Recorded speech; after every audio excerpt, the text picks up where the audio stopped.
কুমিল্লার যুবদলের একটা ছেলেকে ধরে নিয়ে গিয়ে তাকে যখন ফেরত দিচ্ছে আইন শৃঙ্খলা বাহিনী, তখন তাকে দ্রুত ফেরত দিচ্ছে। তো ডক্টর ইউনূস সাহেবের আমলে এই ঘটনা ঘটবে কেন? ডক্টর ইউনূস সাহেব পৃথিবীর বিভিন্ন মানবাধিকার সংস্থা এবং পশ্চিমা গণতন্ত্রের দেশগুলো অত্যন্ত তাকে পছন্দ করে এবং এদেশের মানুষ পছন্দ করে যে দেশের একজন গুণী মানুষ যিনি আন্তর্জাতিক সম্মান মানুষ। তার সময় যদি শেখ হাসিনার সরকারের বিভিন্ন দুষ্কর্ম এবং অত্যাচারের পুনরাবৃত্তি হয়, তাহলে তো হোঁচট খাবে জনগণ।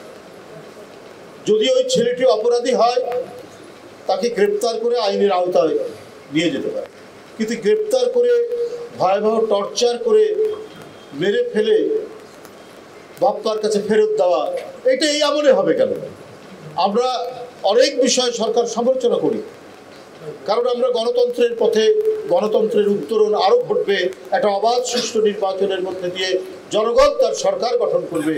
এই একটা পরিবেশের মধ্যে দিয়ে যখন এসছি, যখন একটা ভয়ঙ্কর রক্ত পিপাসু এক দানবকে বাংলাদেশ ছাড়তে বাধ্য করেছে দেশের শিশু, কিশোর, তরুণ, ছাত্র জনতা, সেই দেশে কেন আবার শেখ হাসিনার বিচার বহির্ভূত হত্যার ঘটনার পরিণতি? বুঝলাম ছেলেটি খারাপ, বুঝলাম ছেলেটা অপরাধী, সেই অপরাধ মাপা এবং বিচার করার দায়িত্ব তো আদালতের। সেই আদালত যাতে ঠিকমতো কাজ করতে পারে, নির্ভয়ে কাজ করতে পারে, ন্যায় বিচার করতে পারে, এইটা নিশ্চিত করার দায়িত্ব জনগণের সমর্থিত একটি সরকারের। আর ডক্টর ইউনূস সাহেবের সরকারকে এদেশের গণতন্ত্রকামী মানুষ সমর্থন করেছে।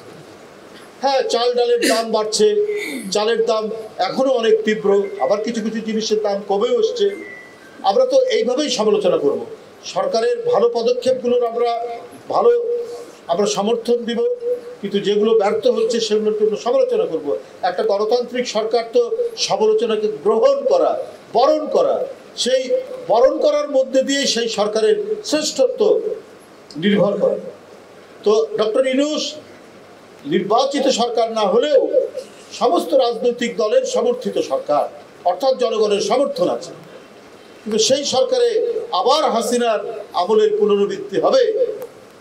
একজন যুবকর্মী বা যুব নেতা অপরাধী হলেও আপনি তাকে তো পুলিশের মাধ্যমে 24 ঘন্টার মধ্যে আদালতও তাকে পেশ করবে, কিন্তু তাকে আপনি লাশ করে তার পিতামাতার কাছে ফেরত দিবেন, তাহলে কি লাভ হবে? এই যে এত রক্তাক্ত লাশ, এত রক্ত স্রোত, রাজপথে রক্তের আলপনা,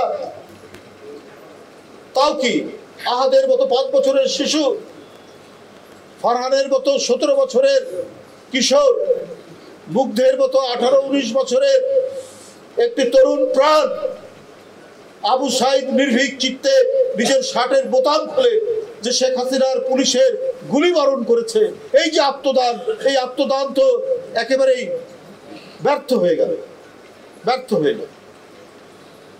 এটা তো কেউ কাম্য হতে পারে না।